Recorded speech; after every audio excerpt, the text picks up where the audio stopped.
Hello students, आप सभी का ई स्कूल में स्वागत है। आज हम जो टॉपिक देख रहे हैं वो है पैसिव वॉइस की एक्सरसाइज। पैसिव वॉइस जो है उसकी हम एक्सरसाइज देखेंगे।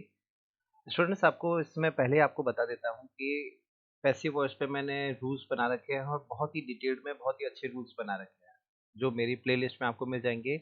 And I will also provide you the link of those 2 videos in the description also.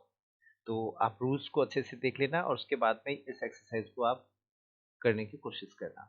मैं हर एक रूल को यहाँ पर पूरा एक्सप्लेन करूँगा, तो once you will go through all these sentences, all these practice sets, I think that the rules will be on your tips. So it will be easier for you to recall the rules once you face any exercise before you, or if you are facing any such sentences in your exams. तो चलिए शुरू करते हैं exercise को और देखते हैं इसमें आपको क्या क्या मिलेगा। स्टूडेंट्स, मैं काफ़ी इसमें मेहनत कर रहा हूँ, आपको ऑब्जेक्टिव एक्सरसाइज दे रहा हूँ और आपके आने वाले एग्जाम्स में ये बहुत हेल्पफुल होने वाले हैं। आप सभी से रिक्वेस्ट है कि चैनल को आप लाइक कीजिए, शेयर कीजिए, सब्सक्राइब कीजिए, जितना हो सके ज़रूरतमंद स्टूडेंट्स तक यह वीडियो पहुँचना चाहिए। तो चलिए शुरू करते हैं, ज़्यादा समय नहीं लेंगे। फर्स्ट सेंटेंस देखते हैं। He has misconstrued my statement. बिगाड़ देना, मिसकंस्ट्रूड मतलब मेरे इस कथन को उसने बिगाड़ दिया है। हमें अर्थ से कोई लेना देना नहीं है। अब हमें क्या करना है, देखिए सबसे पहले हम इस ट्रिक को अपनाएंगे, एक एक करके रूल को अप्लाई करके देखेंगे। सबसे पहले देखिए कि ये सेंटेंस कौन से टेंस में चल रहा है। हैज है और थर्ड फॉर्म में चल रहा है, जो किस में बदलता है, has been plus third form में ये बदलता है।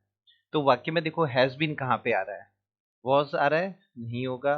हैज बीन आ रहा है यहाँ पे, हैज बीन आ रहा है यहाँ पे, my statement has misconstrued been आ रहा है तो ये भी नहीं होगा। अब दो है।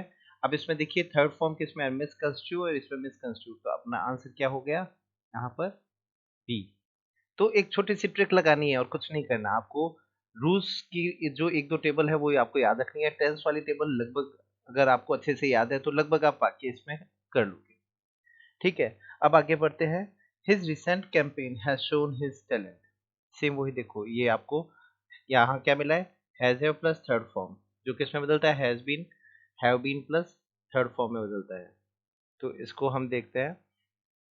तो has have plus been plus third form, देखो एक यहाँ पर आ रहा है, एक यहाँ पर, एक यहाँ पर, लेकिन देखो यहाँ पे शोइंग आ रहा है तो ये नहीं होगा, यहाँ पे नहीं, ये नहीं होगा। हैज बीन यहाँ पे थर्ड फॉर्म है, तो आंसर अपना क्या हो गया इसमें, B.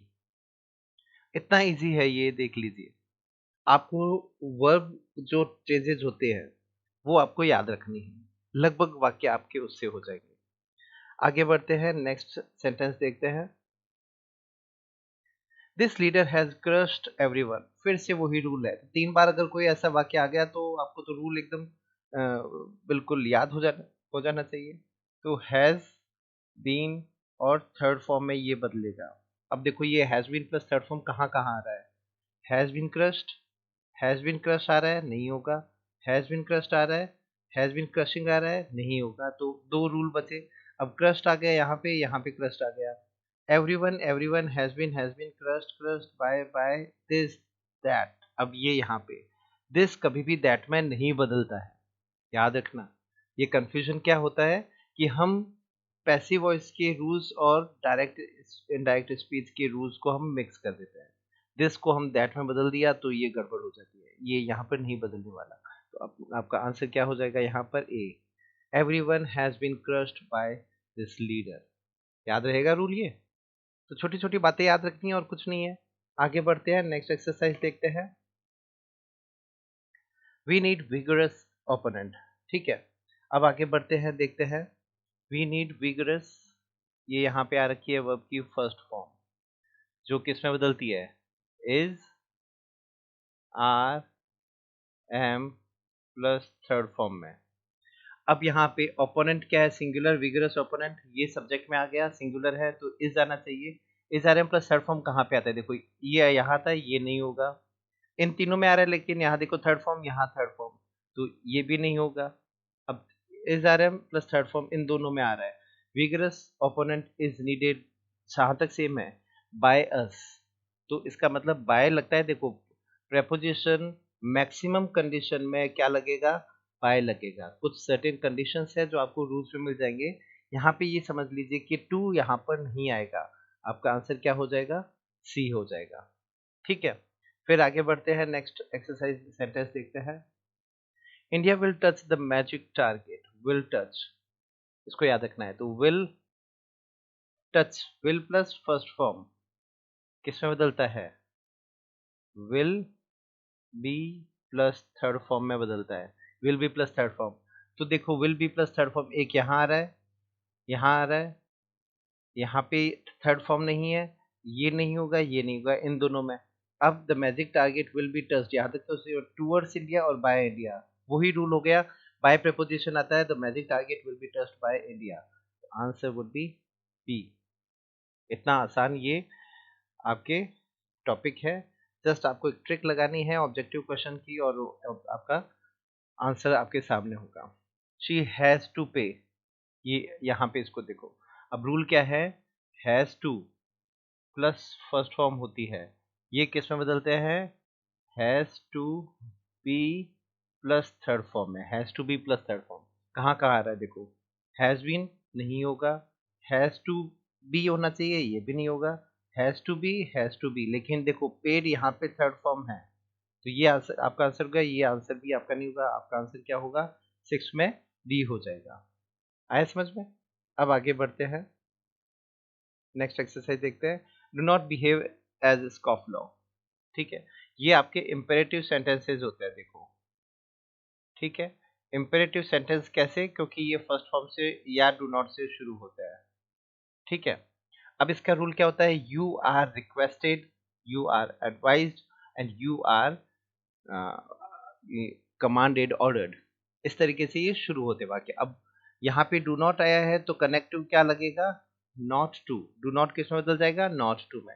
You are advised not to, not to, not to, ये तीन आ गया। उसके बाद में एज इट इज ये वाक्य आता है, तो नॉट बिहेव तो नहीं होगा, ये नॉट टू तीनों में आ रहा है, लेकिन यहाँ पे बी आ रहा है, ये भी नहीं होगा। Not to behave, not to behave, यहाँ तक से। अब देखो यू आर एडवाइज्ड, ये किस में बदलता है देखो, यू आर एडवाइज्ड टू और नॉट टू, प्लस जो भी वाक्य आपका फर्स्ट फॉर्म से शुरू हो रहा है वो एज इट इज आ जाना चाहिए। ठीक है, तो यू आर एडवाइज्ड यहाँ पे है ना, तो आंसर आपका यहाँ पे बी बन जाता है। You are advised not to behave as scofflaw, scofflaw is a person who makes fun of law और who very easily breaks the law just for fun, है ना।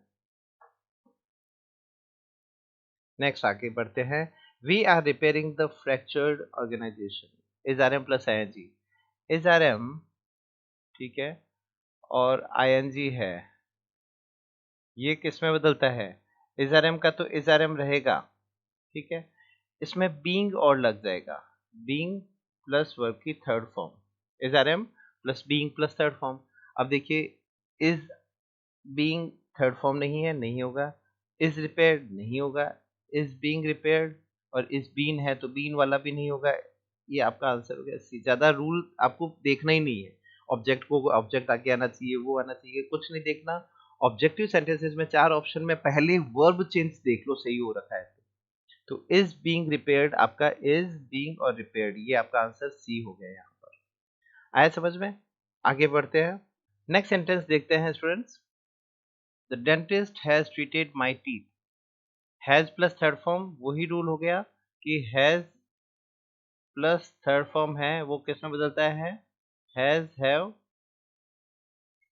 Plus been plus third form में बदलता है। अब देख लो, has have plus been plus third form किस में आ रहा है, यहाँ पे आ रहा है, यहाँ आ रहा है, हैज बीइंग आ रहा है, नहीं होगा, हैव बीइंग आ रहा है, नहीं होगा, तो दो में देखो, my teeth have been treated by the dentist, my teeth has been, अब टीथ है ना ये प्लूरल है, तो हैव आना चाहिए ना, तो आपका आंसर क्या हो जाएगा, ए हो जाएगा यहाँ पर। आया समझ में। तो थोड़ा बहुत दिमाग लगाना है, सिंगुलर प्लूरल देख लो कि वर्ब कौन सी आ रही है, हेल्पिंग वर्ब कौन सी आ रही है, और आप बहुत ही आसानी से इनको सॉल्व कर पाओगे।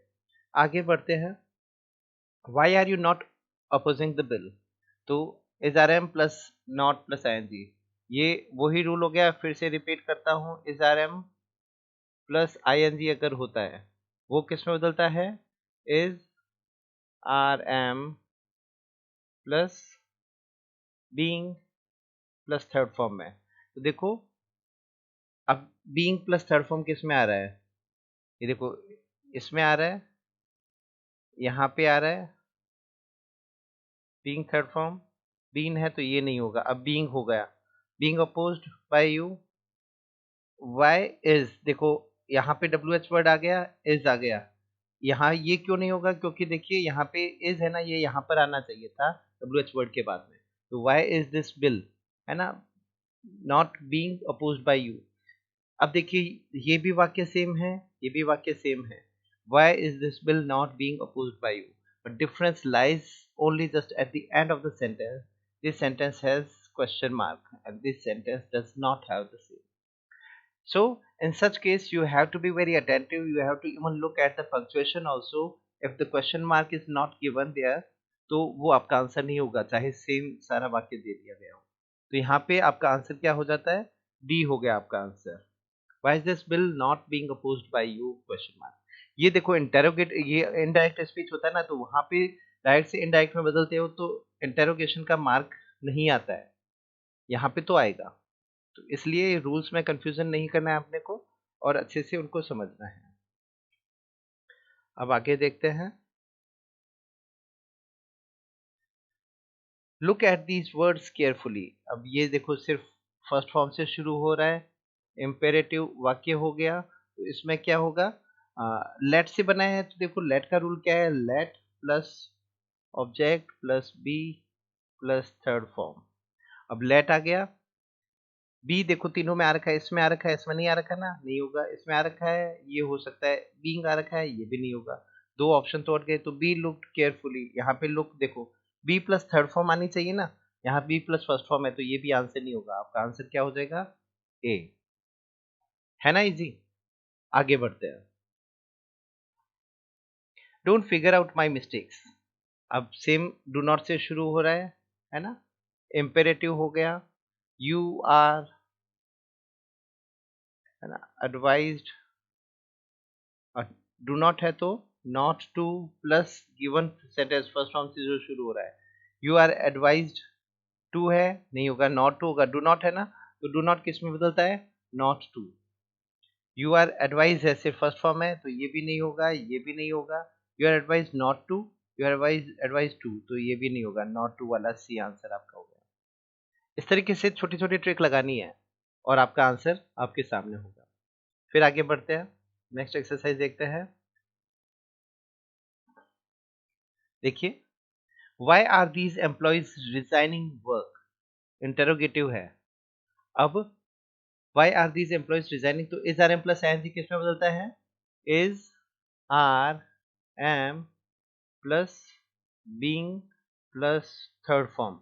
देखो is being third form, is been है नहीं होगा, ठीक है, इज बीइंग थर्ड फॉर्म नहीं है यहाँ पर, ये भी नहीं होगा, इज बीन है ये भी नहीं होगा, तो आंसर क्या होगा? Why is work being resigned by these employees, आपका आंसर हो गया यहाँ पर ए आंसर। तो छोटी सी ट्रिक लगाई अपने, तो रूल हमें सिर्फ वर्ब की टेबल याद है, इज आर एम किस में बदलता है? ING, is are am plus being plus third form है। अब ये तीन में वो नहीं था, तो तीनों आंसर नहीं है, चौथा अपना आंसर बच गया। सॉल्व करने की जरूरत नहीं है, जैसा मैं समझता हूँ आपके आंसर आपके चार ऑप्शन में है, सामने है, तो इतना क्यों फिर सिर दुखाना, है ना। तो देखिए आगे बढ़ते हैं। I did not receive your letter. अब did not plus first form, है ना, प्लस फर्स्ट फॉर्म, ये हो गया पास्ट इंडेफिनिट। ये किस में बदलता है? इसका रूल होता है was were plus third form में। अब देख लिए, I was were plus third form, इसमें नहीं है ना third form, has not been ये भी नहीं होगा, वॉज नॉट रिसीव्ड ये हो सकता है, वॉज नॉट रिसीविंग है देखो, तो ये भी नहीं होगा, अपना आंसर हो गया सी। तो चौदहवें का आंसर क्या हो गया? सी हो गया। सारा सिर्फ एक छोटी सी टेबल अगर आपने टेंस वाली याद कर ली तो आप सारे आंसर कर सकते हो। Who will conduct this quiz, इस सेंटेंस को देख लेते हैं। तो विल किस में बदलता है? विल बदलता है will be plus third form. अब विल बी देखो प्लस इसमें नहीं आ रहा, विल दिस क्विज बी इसमें आ रहा है, विल दिस क्विज बी इसमें आ रहा है, विल दिस क्विज कंडक्टेड ये भी नहीं है। अब दो बचे हैं आंसर में, तो कौन सा होना चाहिए answer? By whom will this quiz be conducted? सारा सेम है, लेकिन अंतर क्या है यहाँ पर? ये वाला आपको क्वेश्चन मार्क इसमें नहीं दिया हुआ है, तो ये आंसर नहीं होगा। आंसर होगा आपका फिर से सी। आया समझ में? तो इसको विशेष रूप से ध्यान में रखना है। ऐसा नहीं है कि first answer by whom will this quiz be conducted, कि आंसर तो ये होना चाहिए, आपने सी बी आंसर कर दिया, थर्ड ऑप्शन देखा ही नहीं कि थर्ड सेम था, सिर्फ एक क्वेश्चन मार्क का अंतर था। आया समझ में? तो इसलिए थोड़ा सा अटेंटिव रहना है, और कुछ नहीं है, बहुत आसान एक्सरसाइज है ये। नेक्स्ट देखते हैं। He will make a huge investment इन राजस्थान। ठीक है, अब देखो विल प्लस फर्स्ट फॉर्म किसमें बदलता है? Will be plus third form में। तो विल मेड नहीं होगा, will be make first form हो गई ना यहाँ पे, तो ये भी नहीं होगा। विल बी मेड दोनों में आ रहा है, लेकिन इसमें देखो ही किस में बदलता है? ये आंसर में बदल जाता है बाय हिम में, जो इसमें नहीं दे रखा। तो अपना आंसर क्या हो गया? डी अपना आंसर हो गया। इसमें बाय हिम इसमें दे नहीं रखा है, बाकी सारा वाक्य सेम था, तो इसलिए बाय हिम इसमें होगा और आंसर होगा अपना डी। आगे बढ़ते हैं। Government has set up a solar park in our city. Has plus third form, तो किस में बदलता है? Has have plus been plus third form. ठीक है, एक याद रखना, सेट की तीनों फॉर्म एक ही होती है, सेट सेट सेट। ये इसलिए बता रहा हूँ क्योंकि देखो इन दोनों में आपको जो ऑप्शन मिला है वो सेट इट अप है, तो सेट इट अप कुछ होता ही नहीं है। वो दो ऑप्शन हमने हटा दिए पहले से ही, ये तो होने ही नहीं है। अब बचा क्या? Has have plus been plus setup, has have plus been plus setup. अब to the government by the government, तो टू और बाय में क्या होना चाहिए? बाय द गवर्नमेंट, तो अपना आंसर क्या हो गया इसमें? बी। छोटे छोटे से रूल्स। आगे बढ़ते हैं। Alice received the Nobel prize this year. ठीक है, तो सेकेंड फॉर्म किस में बदलती है? मैं सारे रूल्स साथ में लिख रहा हूँ, was were plus third form में। ठीक है, तो was plus third form has been, ये आंसर नहीं होगा। वॉज रिसीव देखो फर्स्ट फॉर्म है, ये आंसर नहीं होगा। इज आ गया तो ये आंसर नहीं होगा, तो आंसर अपना ए ही बचा है। Was were plus third form इसी में आ रहा है, बाकी किसी में आ ही नहीं रहा है। ठीक है, आगे बढ़ते हैं, नेक्स्ट एक्सरसाइज देखते हैं। Who will inaugurate this tallest statue, तो विल प्लस फर्स्ट फॉर्म किसमें बदलता है? कई बार लिख दिया ये तो मैंने, will be plus third form में बदलता है, तो will be plus third form है। ये किसमें बदलेगा? विल बी इनॉग्रेटेड में। या अब देखो और कहाँ पे आ रहा है? विल बी कहीं पे नहीं आ रहा है, ये आंसर नहीं होगा। विल इसमें आ रहा है, बी इनॉग्रेटेड इसमें आ रहा है, एक ये हो गया। यहाँ पे आ रहा है विल बी दिस। अब देखो, अब यहाँ पे थोड़ा सा समझना है कि डब्ल्यू एच वर्ड होता है कोई भी, ठीक है, उसके जस्ट बाद में हेल्पिंग वर्ब आती है। बाय हुम विल यहाँ पर पहले आएगा। एक यहाँ पे आ रहा है, एक यहाँ पे आ रहा है, इन दो में विल आ रहा है, लेकिन बी जो है ये थर्ड फॉर्म से जस्ट पहले आता है। बाय हुम हेल्प, ये हो गया ना विल, फिर ऑब्जेक्ट आएगा, फिर बी आएगा, फिर प्लस थर्ड फॉर्म आएगा। अब इससे सॉल्व कर लो। बाय होम आ गया, विल आ गया, ऑब्जेक्ट आ गया, बी आ गया और थर्ड फॉर्म, तो अपना आंसर 19th में क्या हो गया? बी अपना आंसर हो गया। अब नेक्स्ट एक्सरसाइज देखते हैं। एक्सरसाइज है वो है 20। अब नेक्स्ट एक्सरसाइज देखते हैं, exercise number 20। Festive season brought happiness all around, तो वर्ब की सेकंड फॉर्म किसमें बदलेगी? Was were plus third form में। तो was were plus third form होगी, तो वॉज और वर में ऐसे क्या होगा? हैप्पीनेस सब्जेक्ट है ना, तो वॉज ही आएगा। वॉज प्लस थर्ड फॉर्म यहाँ आ रही है, हैज बीन ये नहीं होगा, वॉज बीइंग ये भी नहीं होगा, और इज जो है ये भी नहीं होगा, तो अपना आंसर ए हो गया। Happiness was brought all around by festive season, answer A. तो टेंस की इस टेबल से आपको सब कुछ समझ में आ जाएगा। आगे बढ़ते हैं। A fine blend of tradition and modernity makes all celebration special. अब यहाँ पे वर्ब की फर्स्ट फॉर्म है, ये किस में बदलती है? Is, are, am plus third form में। ठीक है, तो ऑल द सेलिब्रेशंस है ना, ये अपना सब्जेक्ट हो गया, तो आर आना चाहिए यहाँ पे, आर प्लस थर्ड फॉर्म। ठीक है, तो आर प्लस थर्ड फॉर्म यहाँ आ रहा है, ये आ रहा है, ये नहीं होगा, इज आ रहा है, हैव बीन ये नहीं होगा, वर ये नहीं होगा, तो all celebrations are made special by a fine blend of tradition and modernity. Answer आपका हो गया ए। आया ना समझ में? क्योंकि ये देखिए आपका सेलिब्रेशन ये क्या था, प्लूरल था, ठीक है, तो यहाँ पे प्लूरल के कारण से इस आर में से क्या आएगा, आर आएगा, ठीक है। आगे बढ़ते हैं, नेक्स्ट एक्सरसाइज देखते हैं। We should understand the essence of festivals. अब शुड प्लस फर्स्ट फॉर्म है, मॉडल किस में बदलता है, मॉडल प्लस फर्स्ट फॉर्म, ये बदलता है, सेम मॉडल रहेगा और बी प्लस थर्ड फॉर्म में, modal plus be plus third form में, तो should be plus third form, should be understand नहीं होगा क्योंकि थर्ड फॉर्म नहीं है, should be understood, should be understood, should be understand ये भी नहीं होगा, तो बच्चे दो, शुड बी अंडरस्टूड दो। अब वी है ना, वी किस में बदलता है, बाय अस में बदलता है, तो बाय अस यही बचा है, बाय देम है तो ये नहीं होगा, तो आंसर हो गया अपना सी, ठीक है। अब आगे बढ़ते हैं, देखते हैं नेक्स्ट एक्सरसाइज नंबर 23। अब इसमें देखो प्रोवाइड फर्स्ट फॉर्म है, फर्स्ट फॉर्म का मतलब is are am plus third form, is are am plus third form, तो important tips to dress up for festive parties, tips plural है ना तो आर आना चाहिए, are plus third form, are plus first form, is plus third form, are plus third form, were plus, तो are plus third form नहीं है, ये answer नहीं होगा।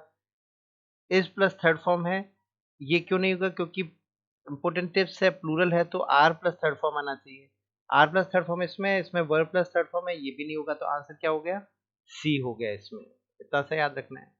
Will you invite all the relatives on this occasion, अब इसमें क्या होगा, will be plus third form, देखो तो विल बी फर्स्ट फॉर्म है, ये नहीं होगा, विल बी थर्ड फॉर्म एक तो इसमें है, विल बी थर्ड फॉर्म इसमें है, will all the relatives be invited, अब देखिए इसमें बाय करके यू था ना, ये बाय यू में बदलना था, तो ये इसमें नहीं बदला हुआ, तो इसका मतलब ये आंसर भी नहीं होगा।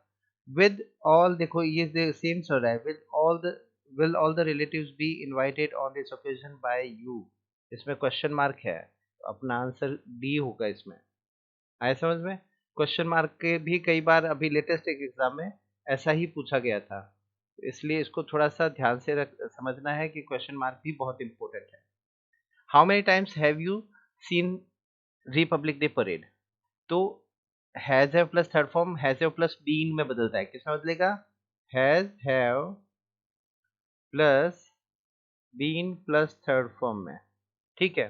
तो how many times Republic Day, इसमें सब्जेक्ट बनेगा तो इस हिसाब से हैज आना चाहिए, how many times has Republic Day parade been seen by you, अब देखो हैज बीन कहीं नहीं आया ना, ये आंसर नहीं होगा, इसमें बीन तो आया है लेकिन हैज यहाँ पर हेल्पिंग वर्ब के जस्ट पास में आना चाहिए था, helping verb W H word है ना, इसके जस्ट बाद में हेल्पिंग वर्ब आना चाहिए, तो ना इसमें आया है ना ये इसमें आया है, तो आंसर इसमें आपका क्या हो जाएगा, डी आंसर हो जाएगा।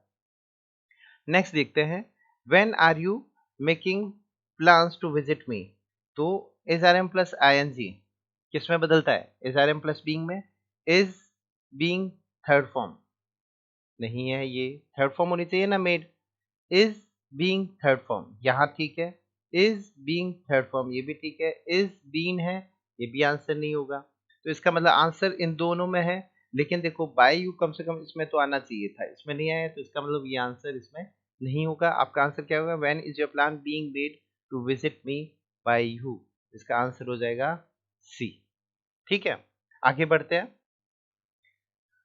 अब आगे बढ़ते हैं, नेक्स्ट एक सेंटेंस है वो है 27 है, तो नेक्स्ट सेंटेंस को देखते हैं 27 में, गो and think over your misdeeds, first form से शुरू हो रहा है, तो क्या होगा, यू आर एडवाइज्ड, अब चूंकि फर्स्ट फॉर्म है तो टू आएगा, और जो फर्स्ट फॉर्म से जो भी वाक्य चल रहा है वो एज इट इज आ जाएगा, तो यू आर एडवाइज्ड टू, ठीक है, you are advise to, you are advise ये नहीं होगा, you are advise not to ये भी नहीं होगा, सिर्फ टू आएगा, यू आर एडवाइज टू और you are advise to, have gone नहीं होगा, सिर्फ फर्स्ट फॉर्म से, गो से वाक्य पूरा एज इट इज लिख दो, तो you are advised to go and think over your misdeeds, answer is be here, ठीक है। अगला देखते हैं, his ideas had not disturb me, तो हैड प्लस थर्ड फॉर्म किस में बदलता है, had been plus third form में बदलता है, had been plus third form. तो had not been first form है, नहीं होगा। Had not been disturb, had not been disturbed, और हैव नॉट, ये भी नहीं होगा। तो अपना आंसर इन दो में से कोई एक होना चाहिए, विद हिज आइडियाज और बाय हिज आइडियाज। तो बाय हिज आइडियाज आपका आंसर हो गया सी। 28 में क्या हो गया आंसर आपका? सी। अब फिर आगे बढ़ते हैं, 28 वाक्य हो चुके हैं। We are very close to the end of this video. ठीक है, आगे बढ़ते हैं। Why is everyone protesting him? Is are am plus I N G है, तो किस में बदलेगा? Is are am plus being plus third form में बदलेगा। तो इज आ गया, सभी में है, ठीक है। अब बीइंग आना चाहिए, इसमें है, इसमें नहीं है, ये हटा दो। इसमें नहीं है, ये भी नहीं होगा। बीइंग इसमें है। वाई इज, अब देखो ही होना चाहिए ना, हिम ऑब्जेक्ट है। हिम किस में बदलता है? ऑब्जेक्ट है वो, हिम ही में बदलता है। तो why is he being protested, आपका आंसर ए होगा इसमें। हिम नहीं होगा, हिम तो बदलना चाहिए था ना इसमें। नेक्स्ट लास्ट सेंटेंस देखते हैं। This incident made all the roads quite. Made second form है, किसमें बदलेगी? Was, were plus third form. तो all the roads, was were में से आर तो आने ही नहीं है ना। अब वॉज और ऑल द रोड्स प्लूरल है, तो वर आएगा, या तो ये या ये। अब वॉज नहीं आना है, तो वर मेड थर्ड फॉर्म है, यहाँ पे वर मेक है, तो ये भी नहीं होगा। तो अपना आंसर बी ही बचा है इसमें। तो स्टूडेंट्स ये देखिए कुछ एक्सरसाइज थी, और बहुत ही आसान तरीका है पैसिव वॉइस की एक्सरसाइज को सॉल्व करने का। अगर ऑब्जेक्टिव क्वेश्चंस दे रखे हैं तो आपके सामने 4 ऑप्शन है। सबसे पहले टेंस वाली टेबल अगर आपको याद है तो चेक कर लो कि is are am plus I N G है तो किस में बदलेगा? Is are am plus being plus third form में। तो वो किस किस में है उनको देखो, फिर अगर कोई चेंज आ रहा है तो लगभग आपको आंसर इसी से मिल जाएगा। फिर बाय चेक कर लो एक तो, और डब्ल्यू एच वर्ड है तो देख लो क्या हेल्पिंग वर्ब उस डब्ल्यू एच के वर्ड के जस्ट बाद आ रखी है। 3-4 ट्रिक्स लगाओगे, everything will be easier for you. This is all that I could share with you regarding passive voice exercise. Or this is what I can assure you, that if you have gone through my videos of rules very properly and attentively, these exercises will be nothing for you. You know, within 5 minutes you can solve these 30 sentences. आपको समझाने के लिए इतना time लगता है, but otherwise अगर solve करना हो, आपने रूल्स अच्छे से पढ़े हुए हैं, it is very easier thing for everybody. So, with this hope that you are learning a lot with eSchool, I wish you good luck. Thank you.